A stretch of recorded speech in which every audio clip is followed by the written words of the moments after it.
I think I need to sign. Should I hold landscape or portrait? Well, you've probably already heard by now about the assassination of commentator Charlie Kirk. Some individuals in Woodland Park, Colorado, held an impromptu vigil to celebrate his life as he was slated to speak tomorrow in Woodland Park, Colorado. We go now live to DFE producer Steph. She's there on site in Woodland Park. She's talking with people who attended this impromptu vigil for Charlie Kirk. Steph, over to you. Okay. Hi, I'm Stephanie. I'm here with Alex. and you are. I'm with El Paso County Young Republicans and Turning Point USA at UCCS. Okay. And it was horrible tragedy with Charlie Kirk today. And you have been involved with. Have you met Charlie before? I actually did get the pleasure to meet Charlie one time. I was at Woodland Church. He was doing one of his faith tours, and there's a question I got to ask him. And he's a very smart guy. He's very grounded, very full of conviction, and really stuck with me every step of the way. I was asking him about just kind of the struggles we were having on campus. There were a bunch of kind of crazy little left-wingers on the college campus. Surprise, surprise. That were just kind of mindlessly attacking us in newspapers and kind of really getting to a lot of our members and everything. And I just very simply asked him, so how do we just kind of stay strong about this, Charlie? When I got to ask him the question at the church I never read. So it's just, how do we keep pressing forward? How do we, have the strength that we need to just keep, going about our chapter, keep fighting for, good conservative and American freedom concepts on campus? And he just very simply said, well, we stay committed to truth no matter what. We're not doing anything based on what the left thinks, obviously, or any just kind of derangement or reactionary feelings or anything. We're staying grounded in truth, and that's all we need. We believe in truth, and that's what's going to win out every time, and that's what fortifies you. That's what really stood out to me about Charlie. He told me that in person, and I think we've seen that from him every step of the way, whenever he's debating anybody or just doing a good fight at Turning Point USA. Always so calm. He doesn't sample anyone with facts, so that's why they hate him. Exactly. And tonight you had protesters here earlier. I didn't get here early enough to see that. So can you tell us kind of what happened with that? Yeah, it was just some goofy little, just kind of toned down, attention hungry people who I think they just don't know how to they just don't know how to not make something about them. They're just a little childishness and everything. There's just one particular woman just standing in the back and everything, and she just kind of wanted to make these little smart-ass quips and everything, and just say these little things, kind of trying to kind of troll and distract the speakers a little bit. And I corrected them. There were other people who corrected them. There's just kind of goofy, attention-hungry people who just kind of like to make little comments from the back, and it's just, I don't know, there's just lifeless little, just kind of tone-deaf people sometimes. Sure. So, you kind of already covered this in talking about how even-tempered Charlie was, but a lot of conservatives are going to be feeling a lot of anger and rage. I've cried all afternoon. I think many of my fellow Republicans have cried, and Christians are mourning Charlie. But what would you have to say to people that maybe feel rage or want retaliation, and what is really maybe the best way for Christian conservatives to react to all of this? Well, that's the key question moving forward. We just always have to remember that it's, even after, remember Butler, Pennsylvania, one of the biggest wins we had from that is just, hey, liberals, do you see us having a single riot right now? Do you see us burning a single building right now? No, that's because we believe in civility. We also believe in deterrence, though. Where the anger comes from, I think where it starts with and where it's justified, we don't want it to spiral, but where it is justified, we have to have deterrence. We have to have strength.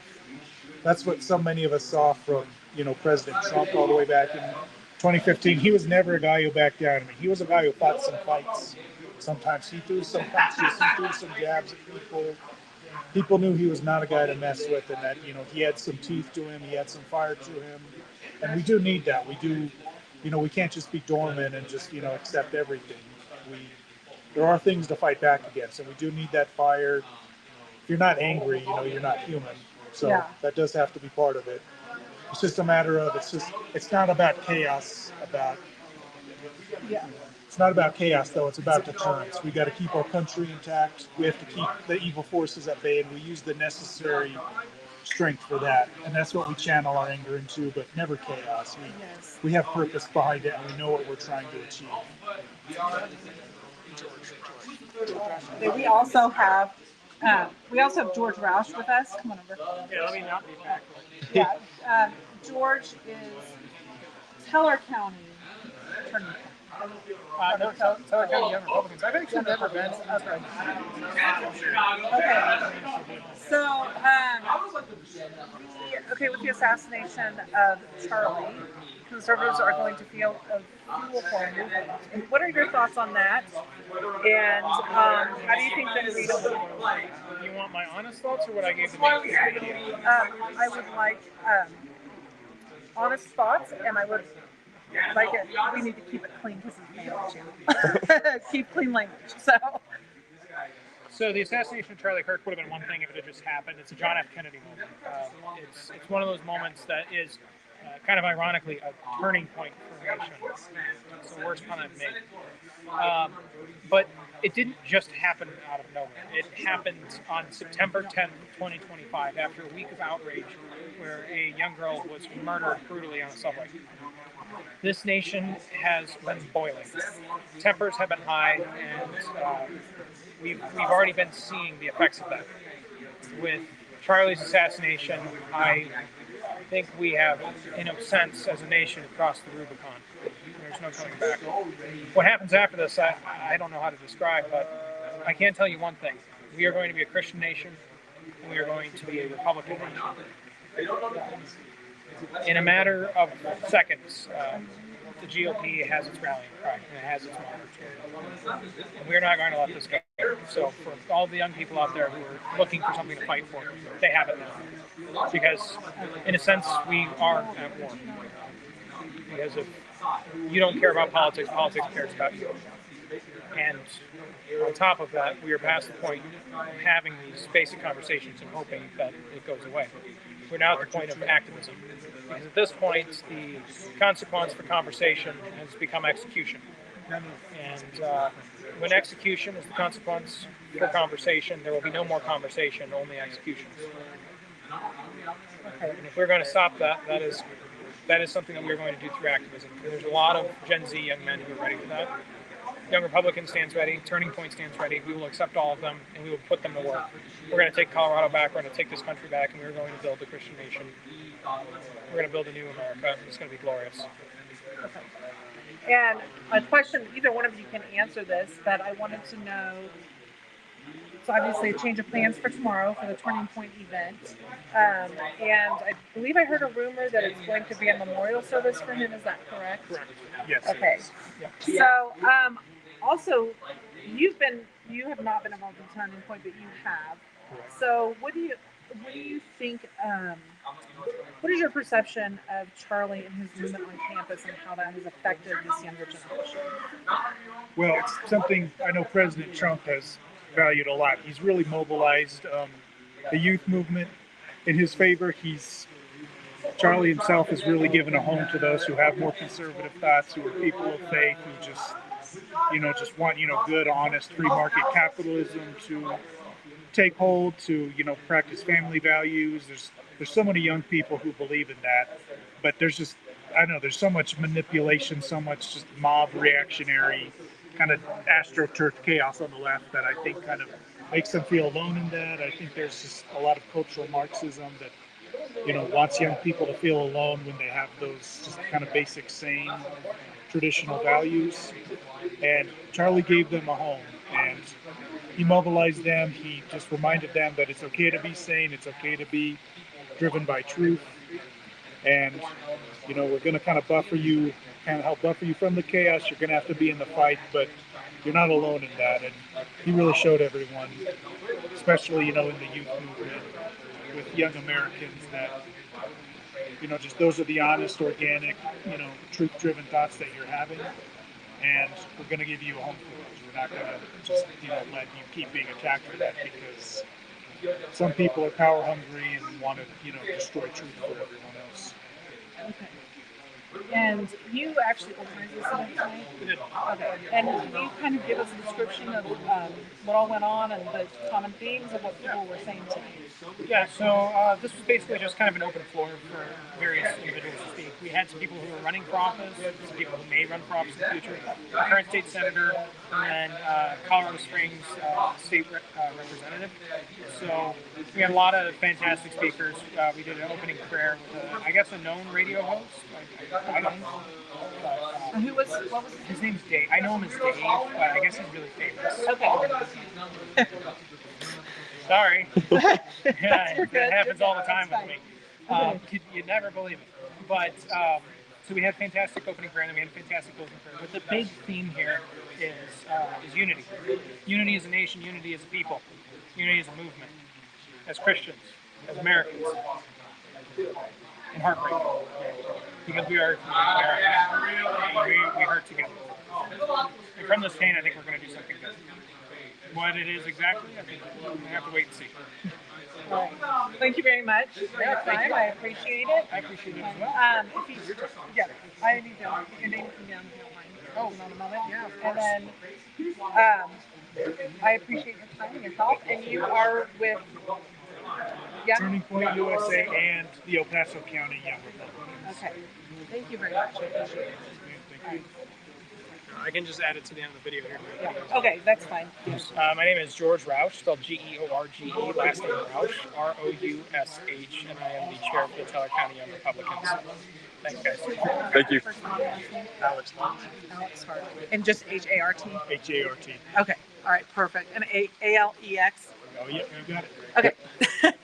Never know.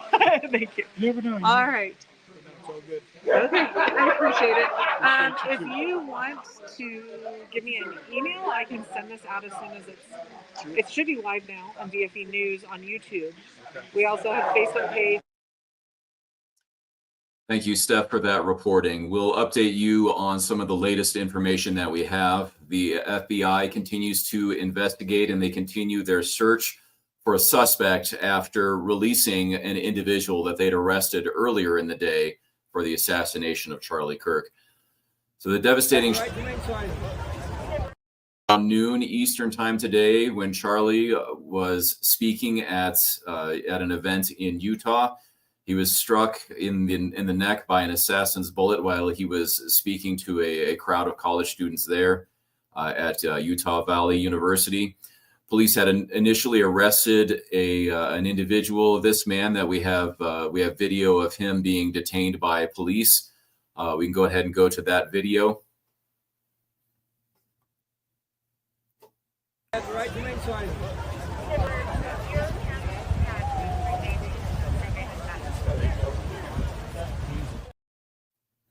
FBI Director Kash Patel had announced that they had a suspect in custody, but then later on this evening, around 8:30 p.m., Patel wrote on X that the suspect had been released and that the FBI search is continuing.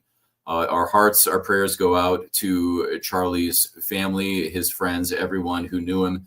His impact lasting far beyond his time on this earth, and his reach so much further than his years of 31 years here. Impacted so many young lives, so instrumental in not only in speaking conservative values to the young generation of college students, but really speaking Christ to that generation as well. He was never one to shy away from his strong foundational Christian beliefs that above everything else, above all politics, was Christ. We do have video of the Counting, we're not counting gang violence. Oh my God. Go, run! So if please feel free, if you're not up to viewing this video, don't feel bad about looking away. It is a very graphic video. This is the wide shot from very far back in the crowd at Utah Valley University. Counting or not counting gang violence? Oh my God. Go, run, run. Whoa. So a lot of questions remain for Turning Points, whether they will continue as an organization. Absolutely, the group, the movement faces a significant turning point now as they lose their founder, Charlie Kirk. We wish all the best for his wife and his children and all of his extended family and friends. President Trump personally posting on X his condolences to his widow Erica and his family. He's saying no one.